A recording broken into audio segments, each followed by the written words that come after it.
Recording in progress.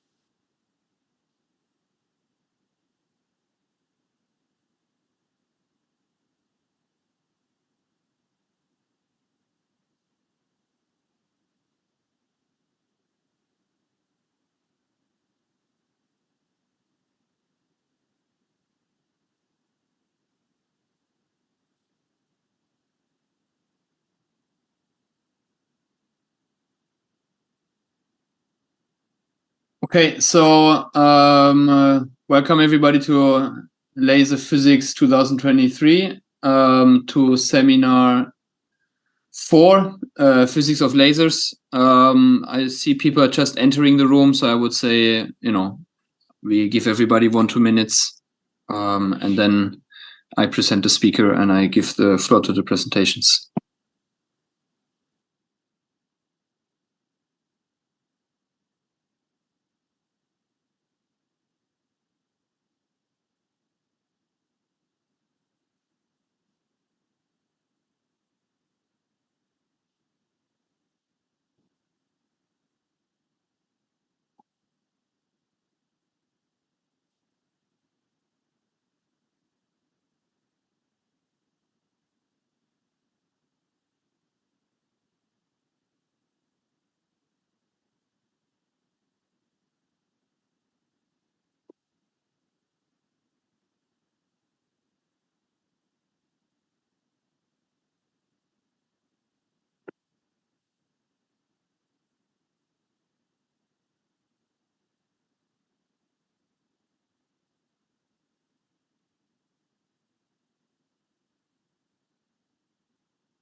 Okay, so I think we waited enough. Some people entered the room.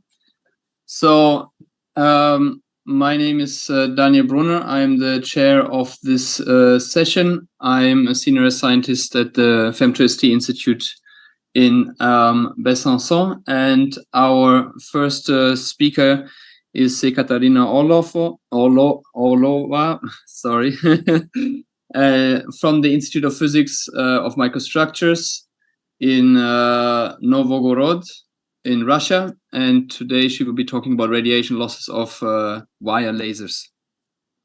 Floor is yours. Thank you. I'm very pleased to have a possibility to present my work at this wonderful conference, which I greatly enjoy. And my work is about radiation losses of wire lasers. Ekaterina, so right now we don't see yet the full screen of your slides. Yeah, this way, yeah? Exactly, perfect. Thank you. Yeah, I would like to explain briefly what is wire lasers. Wire lasers are the long lasers with subwavelength transverse dimensions and possibly with some periodic modulation along the laser exists. Such lasers have a number of advantages. First of all, small footprint, low power consumption, good heat management due to big surface to volume ratio, high density. It is possible to create multi-laser arrays of high density with such lasers, potentially if they will be producing directive radiation. But the latter is really a problem still at the moment. Although there are ideas how to reach narrow beam along the laser axis. Such lasers can be composed of different materials, so the theory is not material specific. They can be done with semiconductor non-wires, plasmonic wires, quantum cascade lasers working in terahertz regime, or maybe narrow reach diode lasers. Why is it difficult to create directional radiation with such lasers? They are drastically different from large lasers in the sense that they are related to diffraction limit. Indeed, for large lasers, we know that the beam width cannot be made smaller than the ratio of wavelengths to the transverse size. And what happens when the size is subwavelength? Although a uniform unidirectional radiation was expected from such lasers, in reality, short range angular strong intensity modulations have been observed, both in near field and in far field. This is really this cannot be understood within standard methods of description of radiation pattern that are used for large lasers. And it has been noticed that the pattern structure is determined by the laser length. And here I want to bring to your attention the main differences of big lasers and wire lasers. Large lasers, they have more distribution, the field distributed mainly within the waveguide, whereas for wire lasers, considerable part of the field spreads outside and travels outside the waveguide. From the point of view of directivity, as I already mentioned, the directivity of wire lasers is the pattern of radiation of wire lasers is determined by interference of radiation from distribution of sources along the laser length, unlike in the large lasers, where the main role is played by interference of the sources distributed on the aperture of the laser.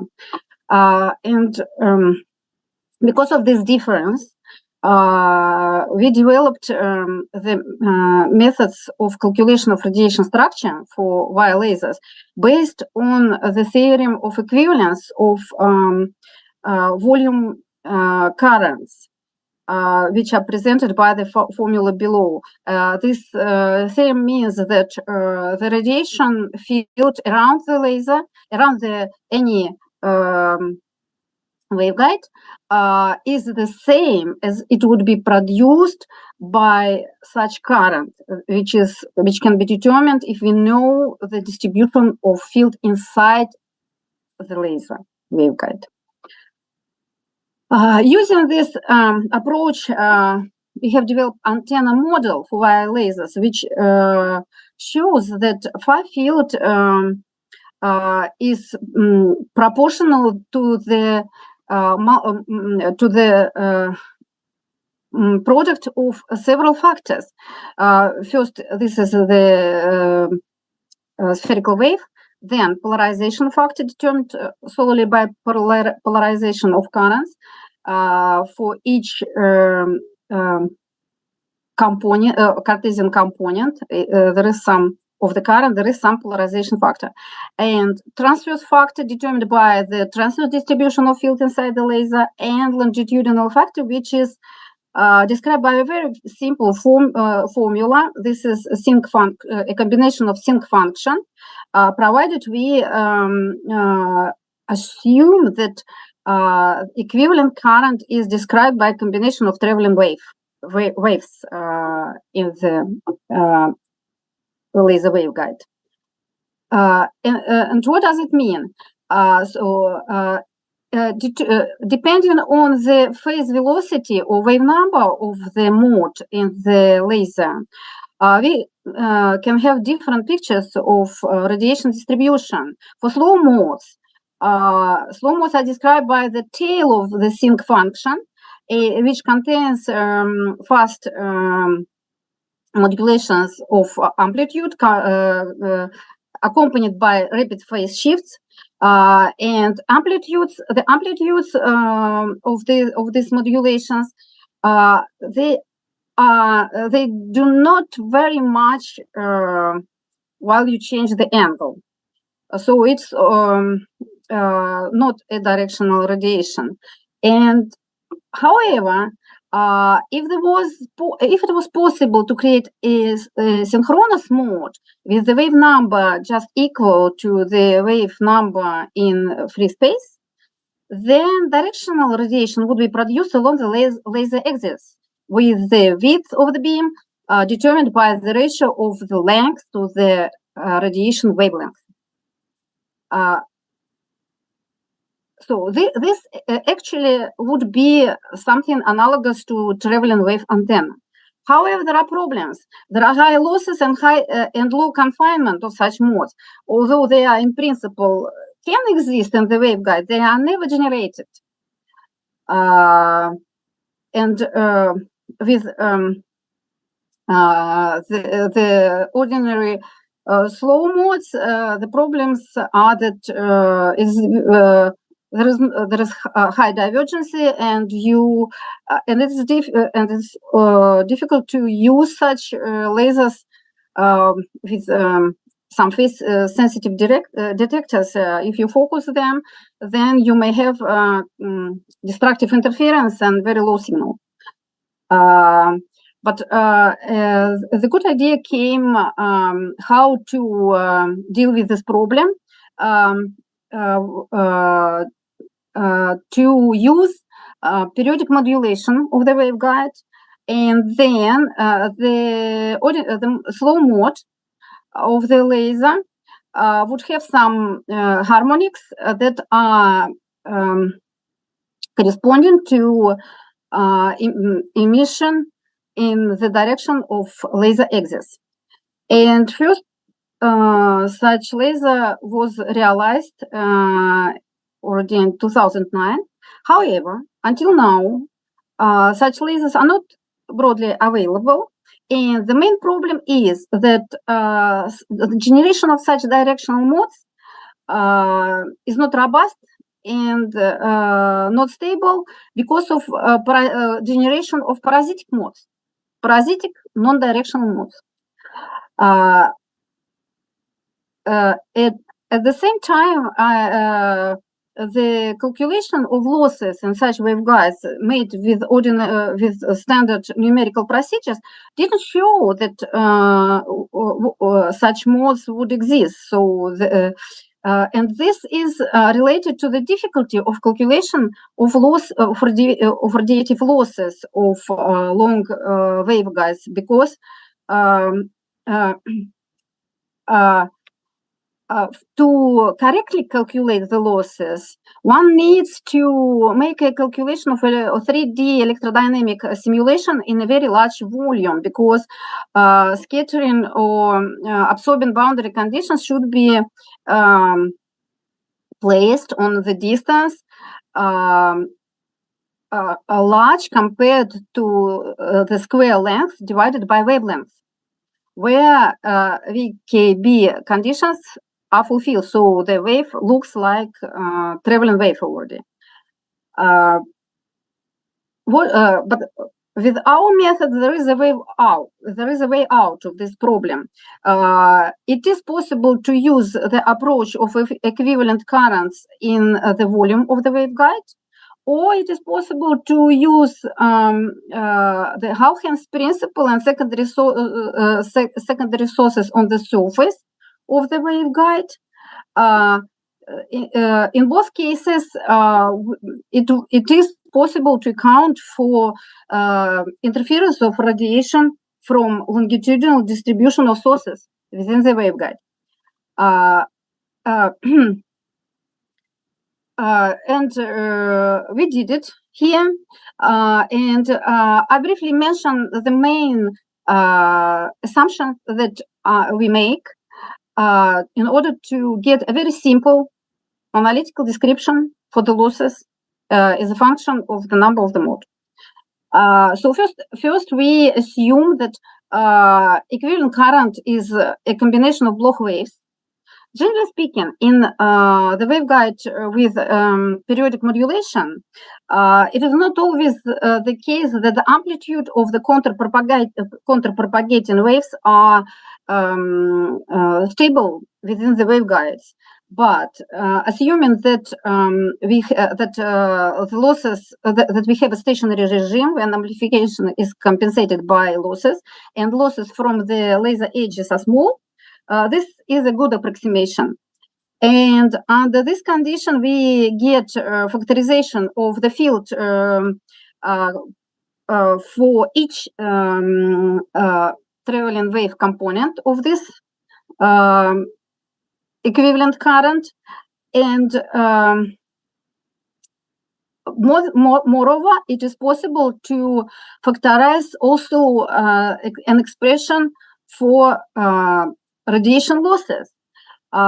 This is possible when modulation period is close to that corresponding of formation of directional emission. We neglect interference of radiation of counterpropagating components as they produce maxima at different angles. And we assume that angular dependence of transverse factor is slow, which is normally true for wire lasers. In this case, the radiation losses are the product of two factors, and only one of them depends strongly on the mode frequency. This is the longitudinal factor. And we get a very simple expression for this factor. And show that it depends very rapidly on the phase difference between the harmonic and free space wave, and this rapid change is determined by is due to the boundary between constructive and destructive interference of radiation along from the sources along the wire laser. And 1 minute, please. Yes, this is the last slide. And here I show how these losses are related to the directivity of the modes. So only two modes can produce directional emission along the axis. Other adjacent modes produced either conical beams or non-directional emission. And this means that due to such rapid change of the losses, it's very difficult to reach stable generation of directive mode. It can be possible either if we compensate the whole change of these losses within the amplification band, or if we create a band gap due to our periodical modulation of the waveguide. But in this case, this band gap should be very precisely placed just next to the mode producing directional emission. This is in principle possible, but due to the changes of temperature of laser or current, it may be a problem to make it stable at room temperatures. These are my conclusions. The work, as you see, the work rather states the problem than gives a smart and robust solution. But here we are. We need to know the problem. Thank you. Thank you very much. So we are already at time. If there is a short question from the audience, please go ahead. Yes, Francesco?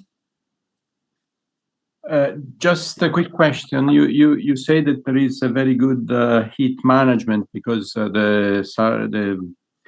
the ratio between surfaces volume is very good. But then you say that you could also make arrays. But at that point, I would think that in an array there would be a problem of radiation from one wire to the next, and so I'm not sure that the good properties of an isolated wire would transfer to an array.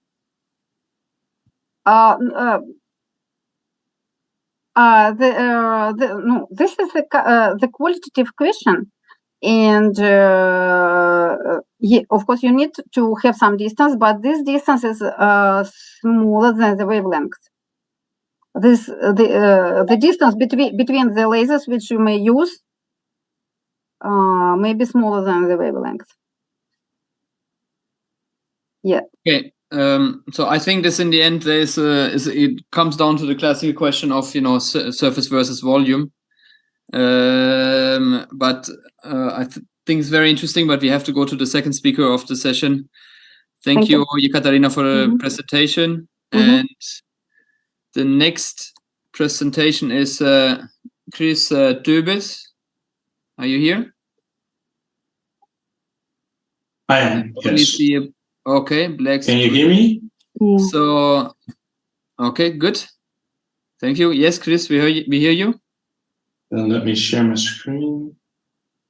Perfect. Okay. Oh, I see that there's a little bar up top.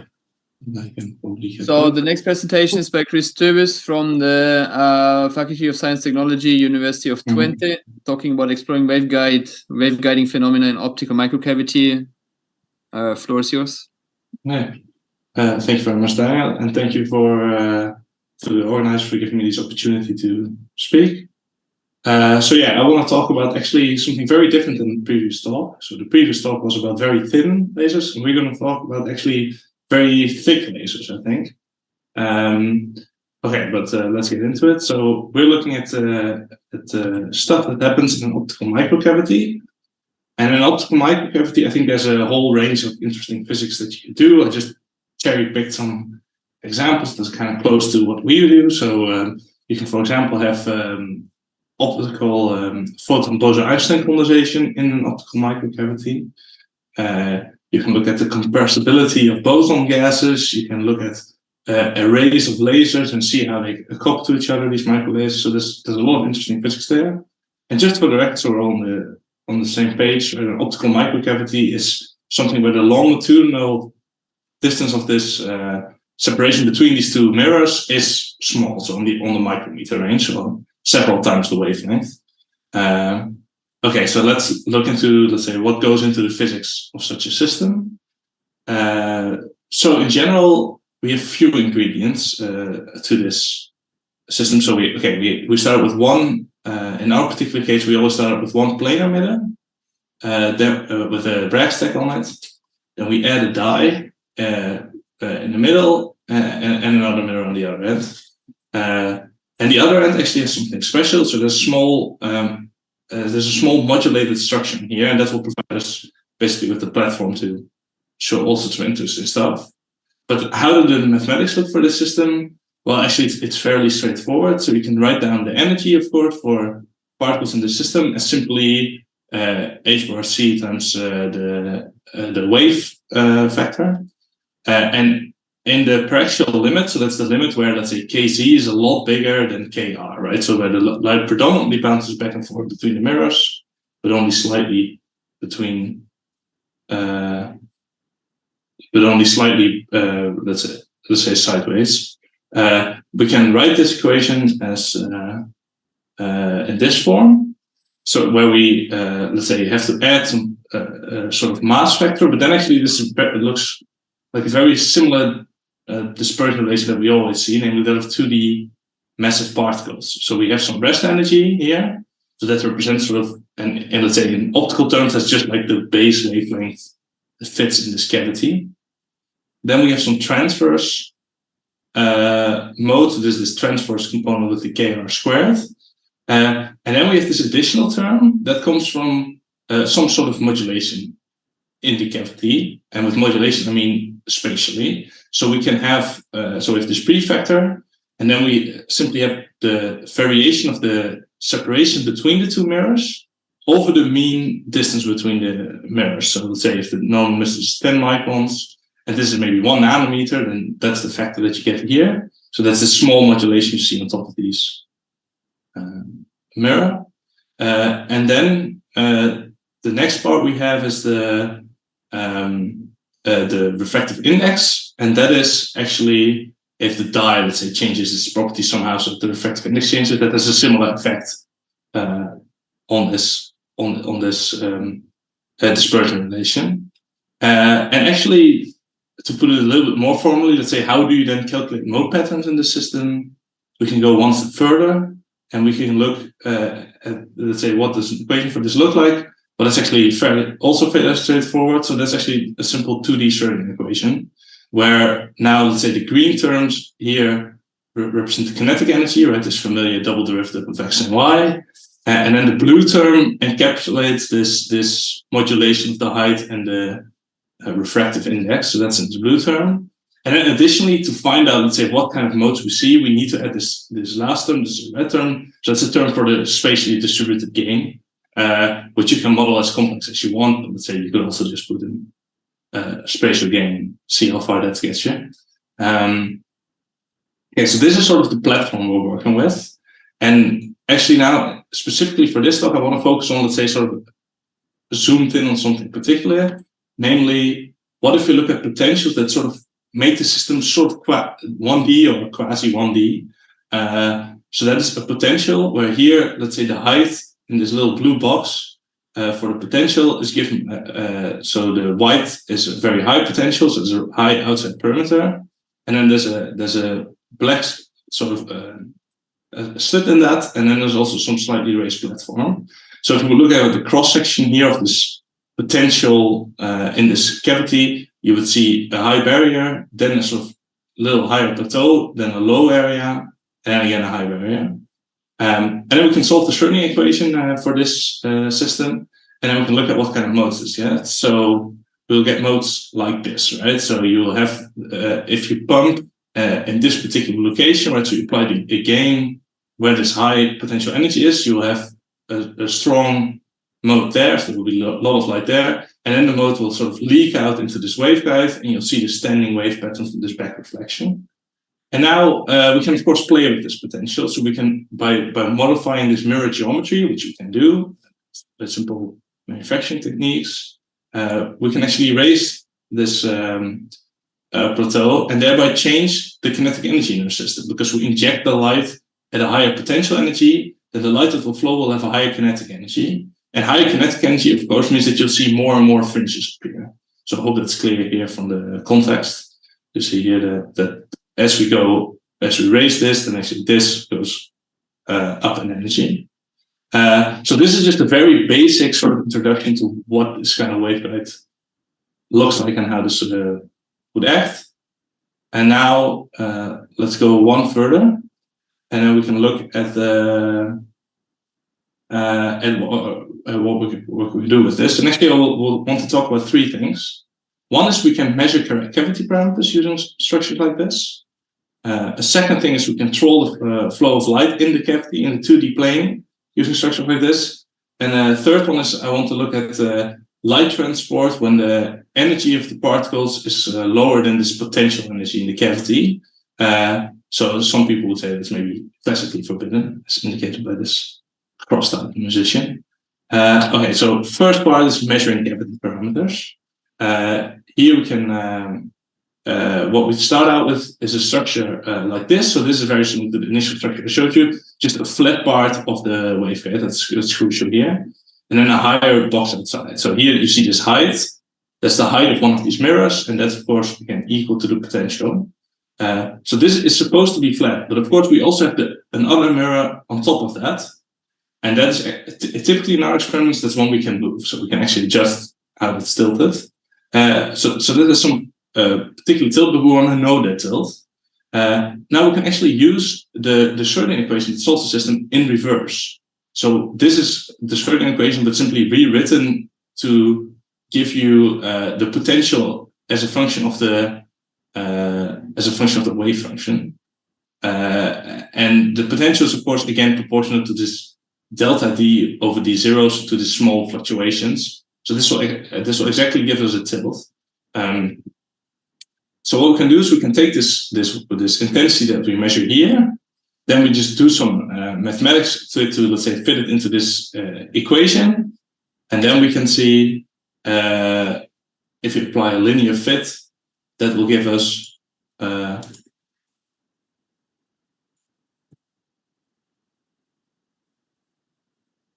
I can see. Can everybody still hear me? Yes. Yes. Okay. You heard fine. All right, that's great. I thought I dropped out there for a second. Okay, so then we can actually use this information in reverse, and then we let's say get this graph for the potential energy. Due to let's say noise restrictions, we have to look at the bright intensities in this image, because of course when you're near zero, it's very hard to invert this equation. And then we can actually fit a line through this, and that will give us a tilt. And we've recently used this method to sort of stabilize our cavity to within 1 microradian or so. So you can really precisely measure the tilt of your structure, which is very crucial for some experiments where you have to have large extended structures where you still have a stable pattern. Okay, so that was the first point I wanted. So you can really use it as a sort of as a tool to measure what's going on in a cavity. And then second is controlling the flow of light. So for this, we look at a slightly more complex structure. So in this more complex structure, actually we look at the structure like this. So here we have one side, again very similar to the previous one, where we pump here, and then we have a bright, let's say a bright spot here, and then the light leaks out through these waveguides on either end. And then, let's say for people familiar with integrated optics, I think this will look very familiar. This is namely like a Mach-Zehnder interferometer. The idea was, can we then steer light in this cavity going left or right? Of course, for that, we need to be able to tune some parameter inside the cavity. Now, how do we do that? Well, then we come back to the beginning, actually. So we shine a heating laser on the back, and we focus it on this spot, and that changes the temperature, and thereby the refractive index of the dye, because in the dye we added some polymer that's very thermal sensitive, or has a very strong thermal refractive effect. Okay, so we pump at this one point in this structure. So here you see this height map again, and then we see these two open ended arms, and we look at what happens in intensity between both of these outputs. And this works exactly as you would expect, actually. So you see, if we we heat the spot, and so the way we do this technically is we apply a large heating pulse, and then we sort of send a pulse to pump the cavity every time after that, so we can sort of sample what it means, what happens as the heat decays. So that's why you see a delay here on this axis. But in fact, that just means how much of a barrier is in this area, or how much of a modulation is in this area. And we can see that this is some sort of sinusoidal, very smooth behavior as a function of this delay. Of course, this is exponential because this heat decays, and heat doesn't decay quite exponentially, but somewhat exponentially, and therefore you see this sort of pattern. yeah, and if we look at the mode patterns that come out of the cavity, you really can see, okay, we can see 50-50 split. Then we can see a 50-50 split, let's say, but with both outputs out of phase. And then we can see all the light going, or most of the light going in one direction, most of the light going in the other direction. So this really gives you control over the flow of light in this transverse way. And again, I would like to re-emphasize that this flow of light, so what we do is we image here through this mirror, and the flow of light actually goes along the mirror plane, right? So it goes here along this plane in one of the two directions. That's really cool. But then actually doing this experiment, we thought, okay, what happens if we close these two ends off? So if we close these two ends off, you get these nice standing wave patterns, right? Because the light reflects back from this end. You have a high potential here, so effectively 100% is reflected at this interface. And then we can see what happens here, okay? If we keep the cavity completely parallel, then we see actually a very smooth sinusoidal oscillation, or let's say almost sinusoidal oscillation. That also goes back to this sort of 50-50 point. The intensity is sort of constant here. But what happens if you tilt the cavity now? So now we apply a tilt along this direction, such that these two waveguides have a slightly different potential and thereby a slightly different optical path. Then we actually see a very different behavior. So then we see, rather than this somewhat sinusoidal smooth curve, we actually get a much more of a block wave, right? So you see that this sort of remains flat at the top and then it moves very quickly to the other end and stays there and stays there and then goes back. And that's so this light is mainly either all in one arm or all in the other arm. That's what this quantity represents. And then we were kind of puzzled by this because we're like, okay, what makes this slight tilt actually change its behavior so much? And for this, we built a very simple model. So in this case here, we see a BSC, but that's, let's say, because of the particular thermalization dynamics in our system, this works equally well with some laser, with some frequency dependence. So we have some laser here, and then we have two pathways going either way, a 50-50 beam splitter, and then a split here.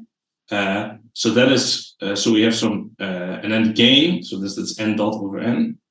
That is 1 minute, please. Oh, wow, time went rather quickly. I thought I had some more time, but maybe I missed it. Okay, n that over n, that gives you this gain structure, and thereby you No, sorry. You have much more time. Okay. Sorry. I was so worried because I thought no. I just checked again. You're perfectly right. You have much more time. You still have around 15 minutes. Oh, okay. Okay. Sorry for that. Great relief. I was like, ooh, that will be a speed run through some slides. Yeah. Okay. So here we have three terms. So one is the emission term. So that's just the gain term in our system. Then we have an absorption term. So this, let's say, the combination of the two terms can just be modeled as, let's say, a frequency-dependent gain, which in our system has this particular form. And then we, let's say, dependent on the frequency. And then we have a reflection term. So that's, let's say, add some additional gain from this reflection that occurs here. So it can be either in phase or out of phase, thereby, let's say, destructive interference at this point or constructive interference. So this is just feedback into, let's say, your laser coherence center here. And all these terms, let's say, sort of write themselves, right? So if you look at along this beam splitter, you get you just write the phase factors that you acquire as you travel along these paths. And using this model, we can actually sort of see the qualitative behavior that we also see here. So if we apply slightly asymmetric length to these two distances, and we look at what happens here with this light, we can see that this quantity should be theoretically similar to this quantity. Actually, indeed, we see that's the case, right? We see that this is actually a square like this for this, as long as you have this offset between the two. And additionally, what we didn't measure in the experiment, but what you see theoretically, is that this deviation from, let's say, a sinusoidal curve, that the fact that this comes square always is accompanied with some sort of raising of the frequency. So the frequency increases and then it drops again, and the frequency increases and it drops again. And that's precisely when it's, let's say, on this nice, somewhat sinusoidal curve, it's lowest. And when it's furthest away at the square point, then it's highest. So yeah, so this really, really shows that this, we kind of understand where this comes from, even though, let's say, this very simple model, of course, can never exactly reproduce these values. Or maybe you could, but it would require a lot of fitting, which would be a little bit uneasy to do on a limited data set. So yeah, so with that, we have seen this Masenda come to fruition. And then I think it's time for the last part of the talk. So it seems like I'm somewhat on time, but we'll see how long this last part will take.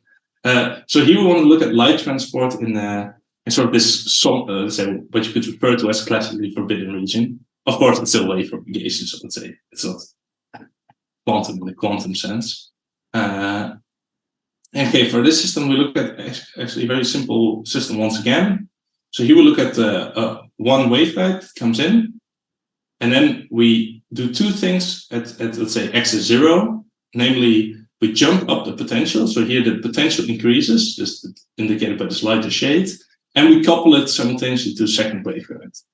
And then writing down the equation for this would again is rather straightforward. So you can write down a time-independent Schrödinger equation with the constant energy, the kinetic energy, the potential energy jump here, right? This V0, and then you have this coupling term, which is this. So here with the psi up and the psi down. And here I wrote the equation for psi down, and the one for psi up is of course the same, but everything changed around. So we can write that equation. And if you solve this equation, which is also rather straightforward to do, you can just plug in some ansatz and get your answers. You find that the population in this lower waveguide goes with the sine of sine squared of kx, where k is some prefactor that depends on the J naught, so on this coupling strength, right? And this this sort of this, let's say, how close these waveguides are, or how low this barrier is in between, let's say, one of these parameters. And then, yeah, and if you would plot this, it would look something like this, right? So you would come in with this wave function like this, and then we see this light slowly transfer from one waveguide into the other. And if this potential energy increases, we see that actually this oscillation rate, let's say, spatially also increases. So how can you understand that? Well, if the potential energy increases, we see that the photons slow down here, of course. The light slows down, and therefore this hopping, which kind of takes a constant amount of time, irrespective of how fast the light moves, can occur on a shorter time, or on a shorter space scale, I should say, on the same time scale. And then actually what you can conclude for this is that this intensity increase actually gives you some measure for so this intensity increase in the second waveguide is a measure for the velocity of the photons. So you can sort of, from this equation, this is just m over the energy basically. So this gives you some measure for the velocity. So you can equate that, and therefore from this oscillation, you can sort of get the velocity in the system. And now, of course, the big question is what happens if this potential becomes higher than the incoming energy, right? Then, of course, you would expect at some point the tunneling to occur, but what happens exactly? Well, for the most part, actually, all the equations kind of still work. The only difference is that what you get is you get a little I in here. So you get a little I J naught. And it's interesting because this K, then that's, or let's say that's the most prominent difference. There's slight differences as well. But this IJ naught indicates that you actually have a coupling which is now not real valued but imaginary valued. And this imaginary valued coupling is simply a dissipated coupling. So actually, by changing just the energy in our system, the effective interaction between these two waveguides has turned from dispersive into a dissipated one. And now we want to look at, and additionally, one could also still try to, let's say, see whether this velocity that one defined in this way, right? This you could still define in the other way by seeing the intensity growth in the other waveguide, whether that still makes some sense.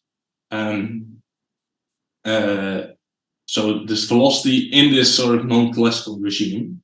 And then what we can do is let's say we need to expand our plot a little bit. So we need to add a different axis. So what we do here is we look at, so we flip, let's say, our system vertically like this. So the light comes in from below. And at 0, we have these couple of waveguides. And here we have the energy in our system compared versus x, so versus how far you are along the waveguide. So for every energy, we see what the distribution in the waveguides would look like. So this is the population in the lower waveguide, so how the light tunnels towards it. So and if we are above 0, we can at some point we see this oscillation, right? You see this going up and going down and going up again, and we see that this increases, right? This oscillation increases here very clearly, and then we have some peculiar behavior because it kind of stops. There's some constant region where this intensity just remains constant, just as far as you propagate. So there's also not some exponential decay or whatever. There's just a constant amount of light being propagated in both waveguides. There's no oscillation. And then also here, I think it's not so clear on the slide, but here you would see, let's say, exponential decay. And it's a little bit of a shame because this, let's say, doesn't really give you much information about this part of the graph. So what you could do is you could normalize the intensity in one of the waveguides by the intensity in both of the waveguides at that point. And then, let's say, normalize it away, and then you actually see the whole picture. And in this picture, you see that in this let's say, in this tunneling regime, at some point, both waveguides always go to this 50-50 split. And interestingly, you could, right, going back to this measure for, let's say, using this intensity increase as a measure for the velocity, here you see these oscillations. On this other side, you don't see these oscillations, but you still see this increase. And that's actually interesting, maybe contrary to what you would expect, that is symmetric. So actually, this sort of velocity measure that you could define in this non-classical region actually increases as this barrier increases. And that's actually what you would find if you look at stuff like the Buttiger-Landauer time. So that's like similar times that people have derived, let's say, from theory. So yeah, we can also observe that in this model system. Okay, then unfortunately for this, I don't really have much of an experiment to do because we're on the way to sort of checking whether we can realize this experimentally. But I have some steps towards it. So how we plan to do this is actually we want to implement a potential like this, where we have one linear slope in potential energy here, and then we pump at different points to, let's say, excite different energy modes. So rather than tuning the potential energy, we actually fix this potential energy over here, and then tune this tune the energy coming in, and then we can also scan off this whole parameter range. And then we have this ramp here, where we then would pump very much with the laser pointer like I have here on the screen now, very apt. It would scan this regime, then we would see, let's say, some normal propagation over this regime. And then here we have these two coupled waveguides. It's not super clear from this image, but here you can see there should be two coupled waveguides here. And then we try to measure the same curve. And let's say this is, I want to put the disclaimer, this is definitely work in progress, but we're, let's say, getting close to the actual result. So this is the theory curve again. And this is an experimental curve. So here we can see that the theory curve actually has slightly slower oscillation than the experimental curve, but that's because, let's say, we didn't want to dimensionalize this x, so then we would actually go back to the regular curve in theory as well. And here you see in this punch-in that initially indeed see this small increase here in this tunneling regime. And here as well, even though, let's say, you can see that this signal is quite noisy, and we don't really see this completely constant regime here in the middle, which you would expect to see. So yeah, this is all due to, let's say, a variety of factors that we're all sort of hammering down one by one to see whether we can really measure this nice theoretical graph. Okay, then that brings me to the conclusion. So yeah, I've showed you a bunch of different things we can do with these waveguides in these optical microcavities. So we can actually measure a cavity, stabilize a cavity that way, which is a very useful tool. We can control the flow of light. But then I hope I also have convinced you to some degree that actually this also allows you for a platform for some somewhat novel and quite versatile physics. So you saw this weird square wave behavior that we kind of had to figure out, and with this coupled equation for non-classical motion. So yeah, there's some really interesting stuff there. Leaves me to say to thank, of course, all the people that did this work with me.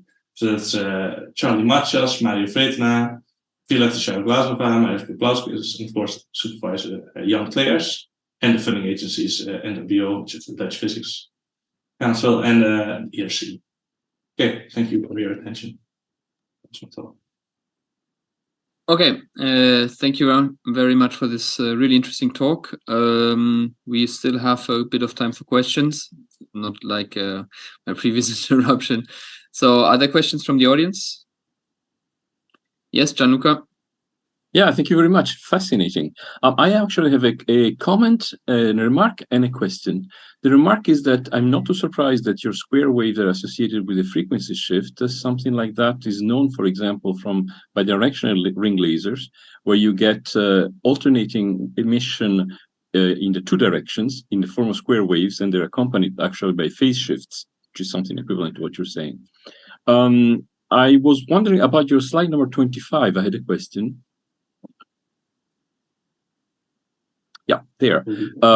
I can picture, tell me if I'm wrong, but your waveguide that splits into two waveguides, you put another one, like a change in impedance. So it's like impedance matching problem. So I would expect actually a wave to be going back towards the source as well.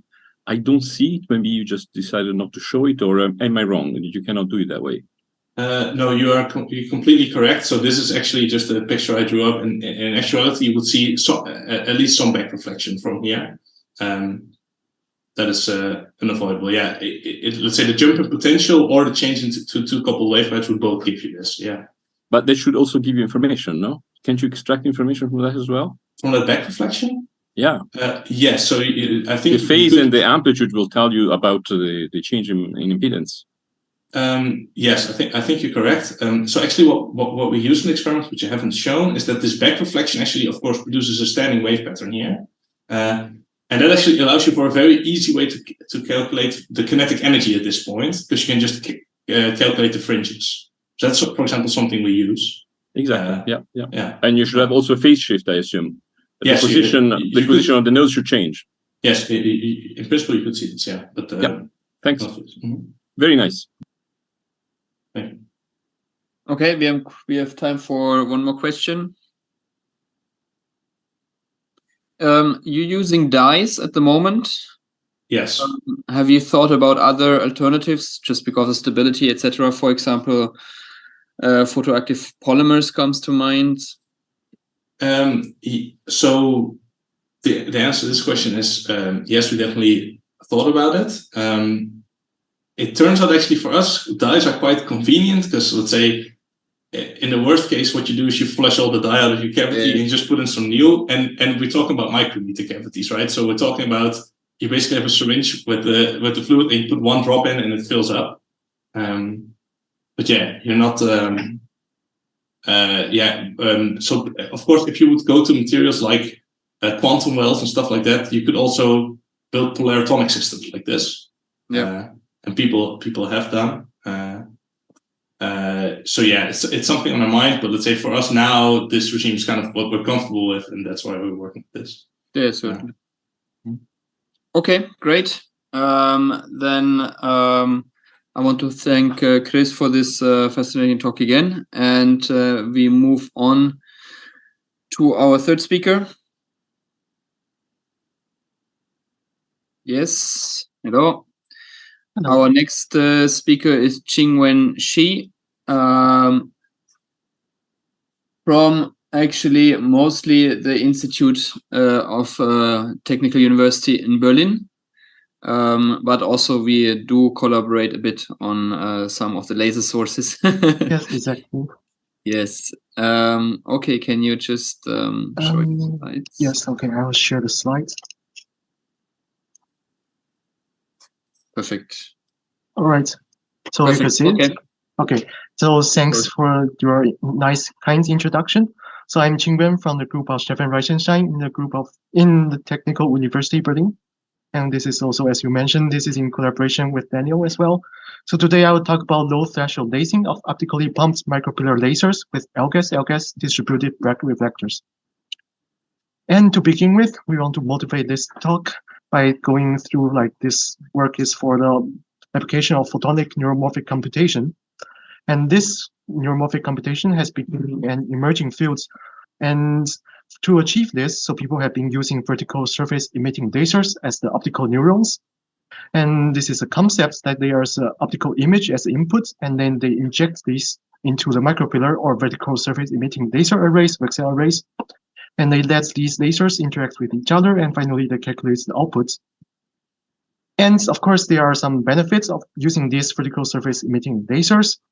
So people have also say that instead of using VCSELs, why not using this optically pumped quantum dot micropillar laser instead of the VCSELs as the optical neurons?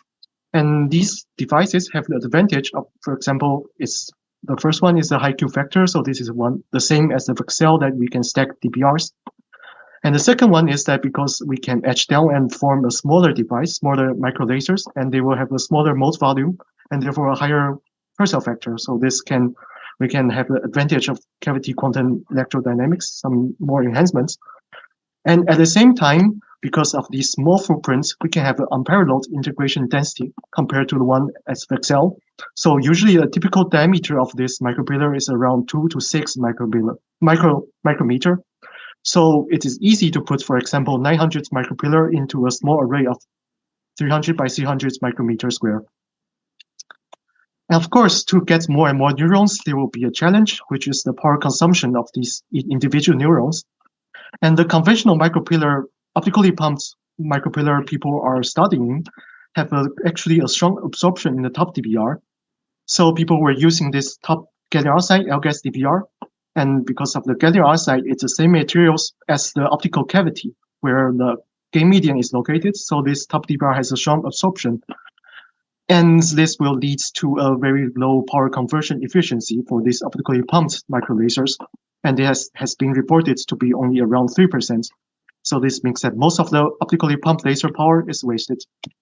And this is one example of the number. So if each individual micropillar lasers needs 1 milliwatt to operate per pillar, let's say, then if we want to operate 900 neurons, then this will become 1 watt. And this is a huge power consumption for this neuromorphic computation. And the solution is also very simple. If you look at this table of bandgap versus lattice constant, we can see that gallium arsenide and aluminum arsenide are almost lattice matching, but at the same time, they have a very distinctive bandgap. So aluminum arsenide has a bigger bandgap.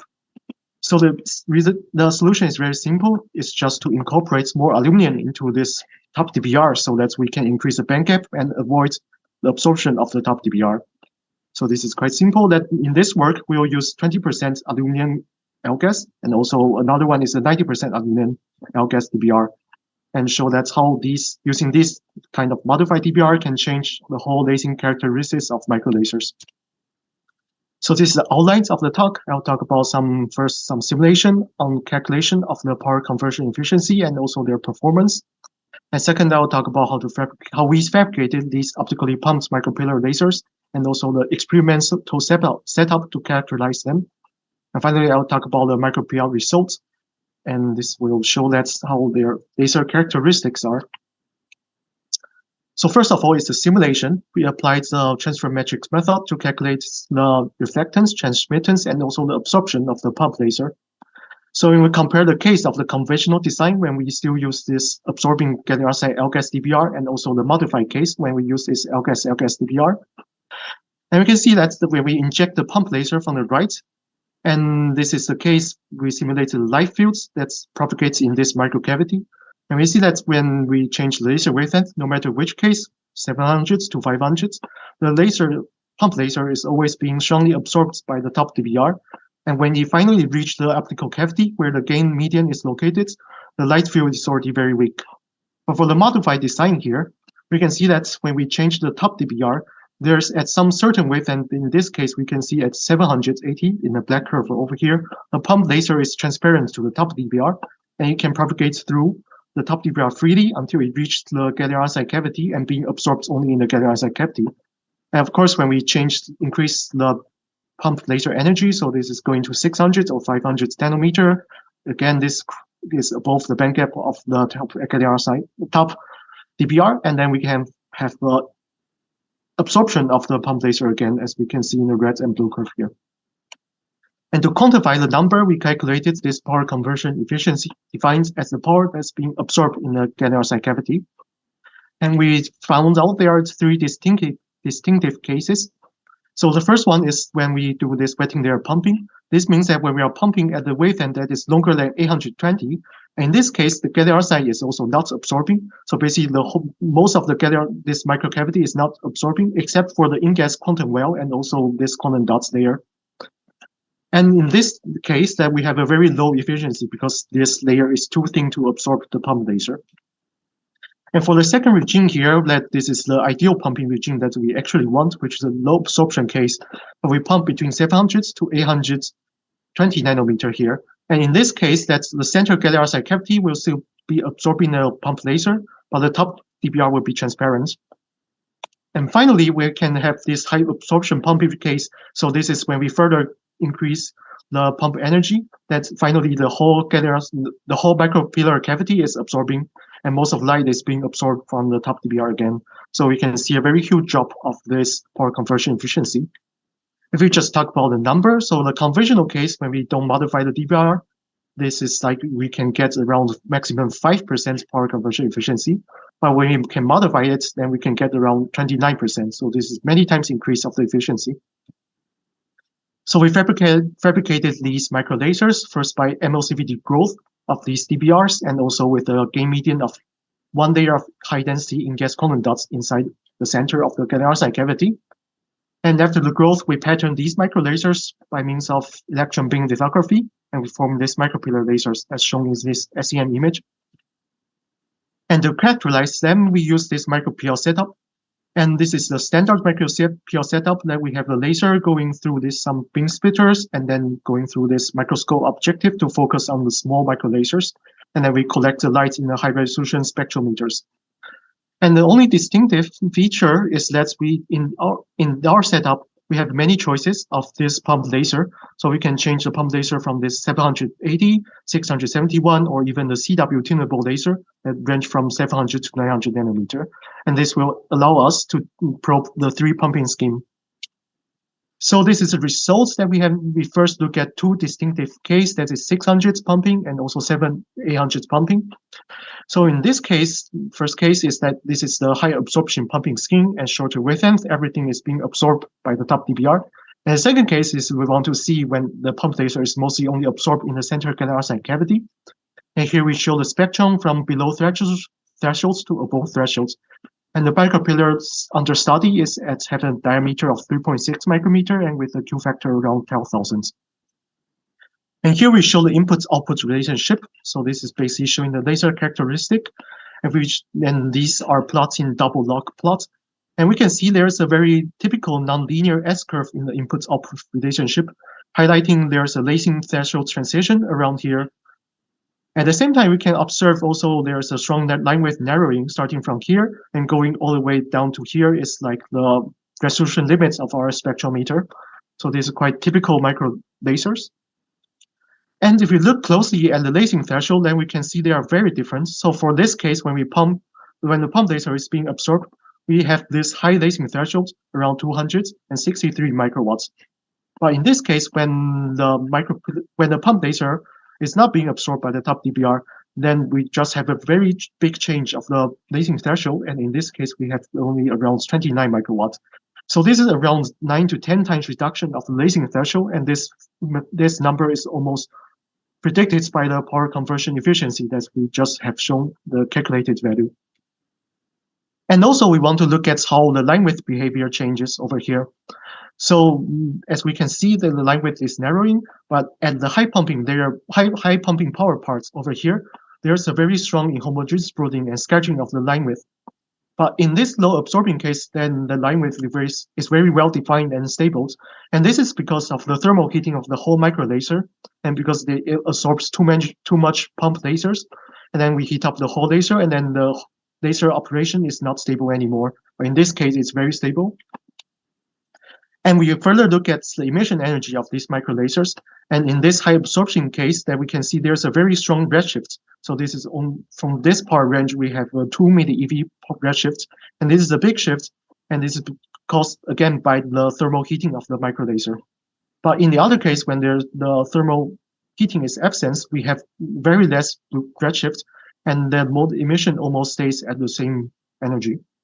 And of course, this is very good for the application because for example, we want to achieve the neuromorphic computation, we usually want the microlasers to be able to interact with each other. And this can be done, for example, by injection locking. And we, of course, don't want the microlaser emission modes to be jittering around or shifting around. And this is good for the application. And here is finally the more systematic study of this lasing threshold and also pump efficiency. So we look at 3 cases individually. So in this case, when DBR is absorbing, we have a high lasing threshold, and we also extract the pump efficiency by means of fitting with laser rate equation. So we extract this pump efficiency, and we have a low efficiency over here. In the case when we are pumping the gallium arsenide cavity center freely, so this is a regime 2 over here, we have a very strong drop of the lasing threshold, and we also have an increase of the pump efficiency. And the lowest lasing threshold we achieve is 12.8 microwatts for this small micropillar. And finally, when we further change the pump wavelength, in this case that we only pump the wetting layer, we have a very strong increase of the lasing threshold, and also the pump efficiency almost drops to 0. So this is not ideal for operation of microlasers. In the summary, we have seen that by changing this binary gallium arsenide conventional DBR to this ternary compounds, we can create a low absorption pumping scheme. And this scheme is, we have achieved multifold efficiency increase. And also we've seen that in this way, we have a high thermal stability, and we also achieve low lasing thresholds, and the lowest value we have seen is 12.8 microwatts. And these behaviors are good to make these microlasers as an ideal candidate for optical neurons. They will work for photonic neuromorphic computation. And finally, in the outlook, these devices can still be improved by stacking more quantum dots layers, or modified the button DBR as well, so we can taper the thickness of the top button DBR to make it also reflect the pump laser, so that there will be more pump laser passing through the central gallium arsenide cavity, and this can potentially increase the efficiency more. So I would like to thank you for your attention, and this work is financially supported by German Research Foundation and also Volkswagen Foundation, and results has been published on APL, and now I'm ready for questions. Thank you very much, Qingwen, for this very nice presentation. Questions from the audience, please.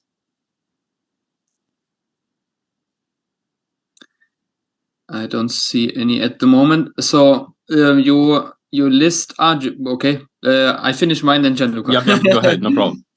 So you list to include several layers of quantum dots for the gain, for increasing intracavity gain. Here, for example, outlook, stacked quantum dots layers. Mm-hmm. So how much do you still think you can gain from this? So right now we are only at 1 layer of quantum dots. And usually from our experience, it's quite straightforward, like the more quantum dots layers, and the better they are. So potentially when they want a better laser, they usually stack 3 to 5 layers. I'm expecting the gain can also get higher, like 3 times higher without any problem. So you don't think that essentially your current layer is already an efficient funnel for your excitons you created in the sandwich layer, in the cavity layer? So by including, because you don't create more photoexcited excitons, you just create more, let's say, acceptors for the excitons. Yes, exactly. Okay. Gianluca? Yes, thank you very much. Quite interesting as a result. I didn't know about that.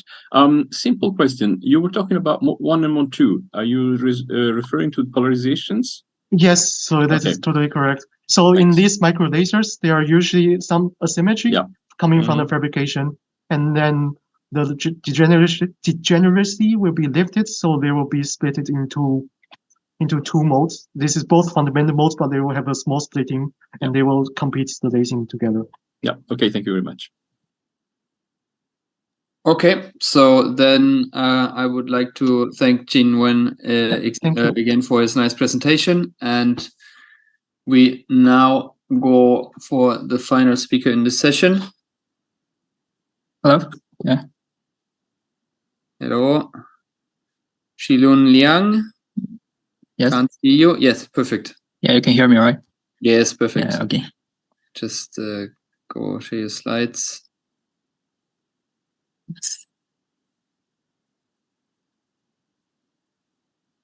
Okay, perfect. So next speaker is Shilun Liang from the DTU in Denmark, talking about comparison analysis of stochastic simulation techniques for near threshold microlasers. Floor is yours. Okay, thanks for the introduction. I'm Shilun Liang from DTU in Denmark. I want to give special thanks to Gianluca. He gave me many help, and we have some good discussion on this topic. So today I'm going to talk about the comparison and analysis of the stochastic simulation technique for near threshold microlaser. So people usually encounter some problem when they trying to stimulate the photon when the photon stimulate the laser when the photon level is very low. So they usually use the rate equation, and if you want to consider noise, you include the Lagrangian noise, which has a Gaussian distribution.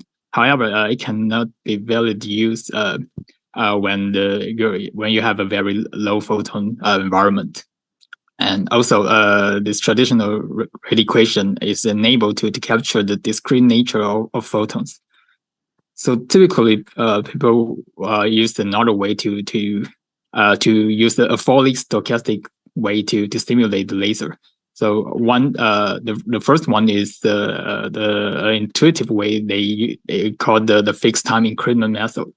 So what you do is that you determine how many photons or carrier change in a fixed time step.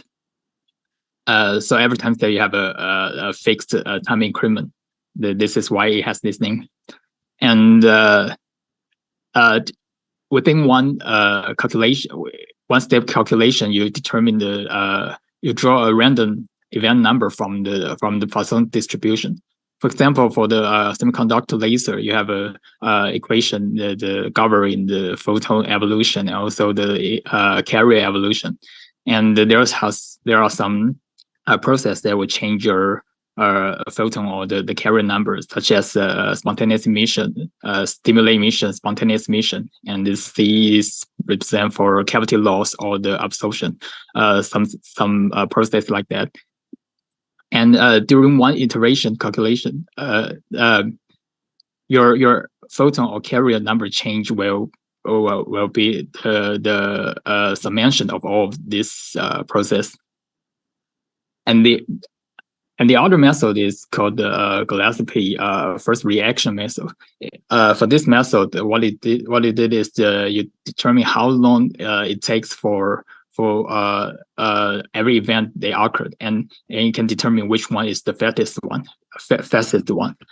And what you actually calculate is you draw a random number between 0 and 1 from a uniform distribution, and each time each iteration, you will only change either the photon number or the carrier number by increase 1 or decrease 1. So these two methods, there are some papers that already compare it with the analytical solution. And if you plot out this laser S curve as a log scale, you can see that both two methods can have a good agreement with the analytical solution. However, what if we look closer and compare the relative deviation of the photon number? So here I calculate this is a mean value of the photon number deviation from the analytical solution, and as a function of the mean photon number for the two different methods. And from this figure, we can see something. The first one is we observe that this FTI method is always closer to the analytical solution, because it is always below the other method. And the second point is the deviation is large for low beta laser, when the pump is at the higher level. So if you look at here, it has a larger deviation compared to the large beta laser. And the third point is the deviation is larger for the high beta laser in the FRM method when it's close to the threshold. So here, those plots, the first point is the theoretic threshold of laser for their beta value here. So you can see there's a very large deviation for the FRM method on this region. So to understand why we get such a result, that maybe we can first look at what is the behavior of the laser that when it is close to the threshold.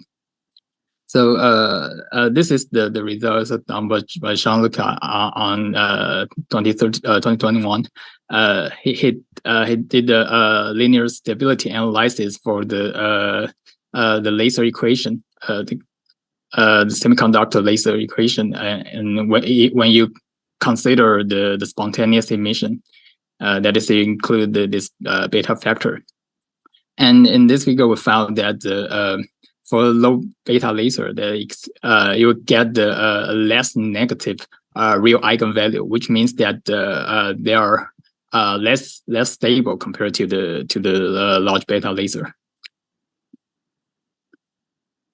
And what are that results represent for? If you look at the photon number change over the time. So, for example, I get I plot out the photon change over time at this point with a different beta value, and you can see that there are, for this low beta laser, under the equal average photon number, they show a large and deeper pulse like this compared to the other laser. And this is usually called the photon burst pulse here. And so this might be the cause of the deviation I observed here, because this a larger and deeper fluctuation that deviates this calculation, deviate the mean photon value from the analytical solution. And how about the other point? What makes the FRM deviate from the analytical solution on this high beta laser when it's close to the threshold? One possible thought is that it might deviate from the mean field approximation in the rate equation. So in the analytical rate equation, we usually assume that this average of the product of the carrier and photon is equal to the product of the average of them. However, if you plot out this factor for those two methods, we found that there's not too much difference. They are both very close to 1, which is the 1% the analytical rate solution. And even the FMR method is more closer than the FTI. So this is not the reason for this deviation, because the mean field approximations are still hold for both methods. So again, we look at the time evolution on this point. At this point for those two methods. So I use the one method to quantitatively to compare the difference of these two methods. So I set a different here I set different threshold of a different times of the mean value. So here I can set the I can find how many times that the photon number that is above the threshold, and this threshold I set as a 0 or the 1 or 2 or 3 or 4 or 5 times of the mean value. So for a totally stable laser, that we can get the this black dash line here. That below the mean value, there's the time will be the 100%, and when this goes above the mean value, then it will totally equal to 0. And in the simulation, we found that below this mean value, that the FMR are below than the FTI method, and it is always below that, even that it is passed through the mean photon number. And this means that the FTI has a larger peak value and higher pulse generation rate than the FRM. And the FRM will stay below the mean value for a longer period. And this means that the deviation might mainly arise from the contribution below the mean value, and rather than from the peaks above the mean value. So the region that below the mean value means that the laser is more dominated by the spontaneous emission, and above the mean value is that there's some high power peak here, and is dominated by the stimulated emission. And then we can look at another things of these two methods. So let's compare their computational time. In general, in the FTI method, it requires a very small time step to prevent the multiple events occur in a single iteration. Because if there's multiple events within the single step, that you cannot determine which event occur first, and this will give some ambiguity in your calculation. So if you always keep the FTI time step very small, then it will take a much longer time than the FRM. So this is a comparison of those two methods in the simulation time. Some advantage of FRM, as I said, they don't need to worry about the how small your time steps, because it's automatically generated from your random value. And also that FRM involve only the drawing from the uniform distribution instead of the 6 different Poisson distribution. This will reduce your computational time. However, there's also some drawback of this FRM method, because when you have a very low pumping level and is changing over the time, FRM may give you a very large leaps, and you lost the detail of that external modulation. Also, the FRM may give you an inconsistent time interval, and which this will makes you difficult to do the ensemble average or something like a Fourier transform. You need to do the resampling. So still, there's a worth to stay on the FTI method, but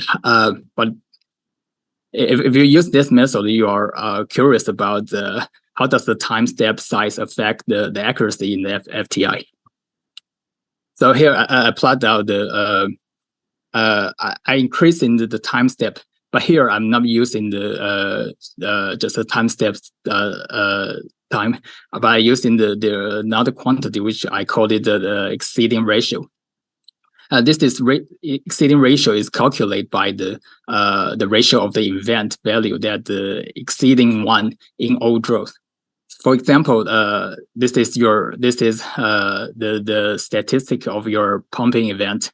In each step, you may have the drawing of the value that the pumping happened 0 times, 1 times, or 2 or 3, something like that. But when this happened over than 1, like a 2 or 3, that means you start to deviate from the assumption of your model.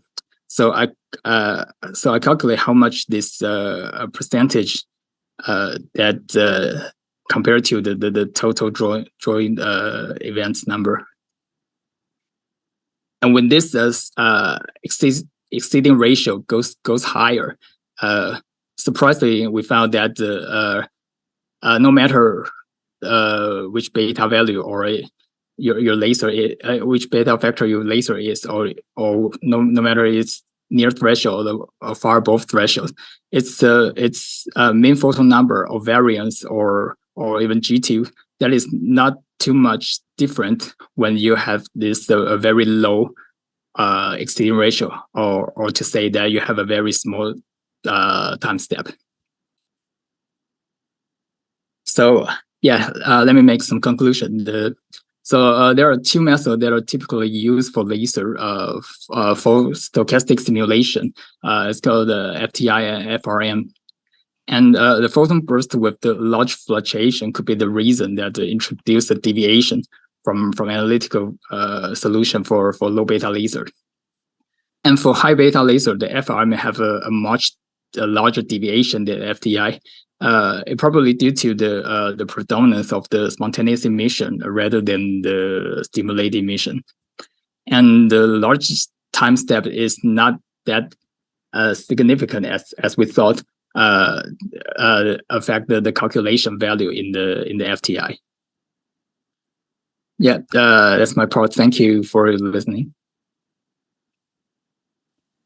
Thank you very much for this nice presentation.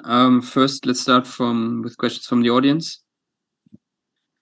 Are there any questions? Okay, Chris. Yeah, thanks for the interesting talk. I was wondering, you mentioned FTI and FRM, but to me that seems kind of like two quite extremes. And maybe is there some way you can blend the two, or is that then sort of horribly complicated? What kind of extreme you mean? Well, one is, let's say you only look at the time difference, and the other is, let's say you fix the time difference and you take let's say these random events from photon numbers.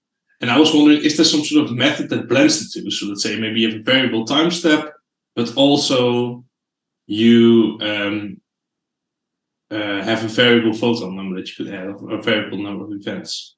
Does that make sense what I'm saying? Whether there's sort of something that's in between these two methods would be just out of curiosity. Or is it just these two methods that people use? Shilun, maybe I can say something if you want. I can probably add a piece of information that Shilun has not necessarily investigated, because he did an excellent job on this comparison, but he stepped in, if you want, towards the end. These are two different methods that are used, but for what I understand from your question, what you're saying is that, oh, by the way, this is Gianluca speaking. I didn't say that. You were talking about variable time step. In fact, actually, the more sophisticated FTI methods do use a variable time step depending on the different variables. That increases the computation time, but since different events occur with different probability, those that occur more often in an automatic system are checked, and the time step for those is reduced with several loops, and then you go back to the general loop. So in some sense, yes, that exists. Okay. But there are two different philosophies, if you want. It's like looking at a Lagrangian and a Eulerian point of view when you look at waves or something like that. Mm-hmm. Okay, yeah. No, thanks. Very interesting.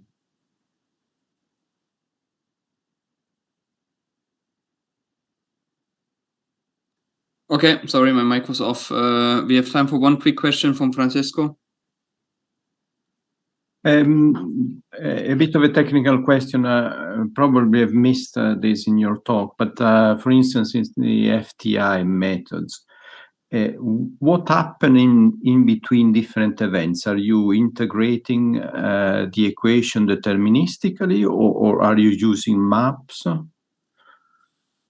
So in each calculation step, you will in that time step, you will determine how many times that each process can happen. So you draw in for the each different process, like stimulate emission, spontaneous emission, and then you sum them together and to determine what is the photon or the carrier number change within that step. Right. So you are not integrating ordinary differential equation. No. Okay. There's no integration here. Right. So it's something closer to a discrete map. Okay. Yeah. Yes. Okay. Thank you. Okay. So with this, we're at the end of the session. I would like to thank all the speakers and the organizers. And then this particular track of the conference, Seminar 4, continues in pretty much 30 minutes. Thank you very much.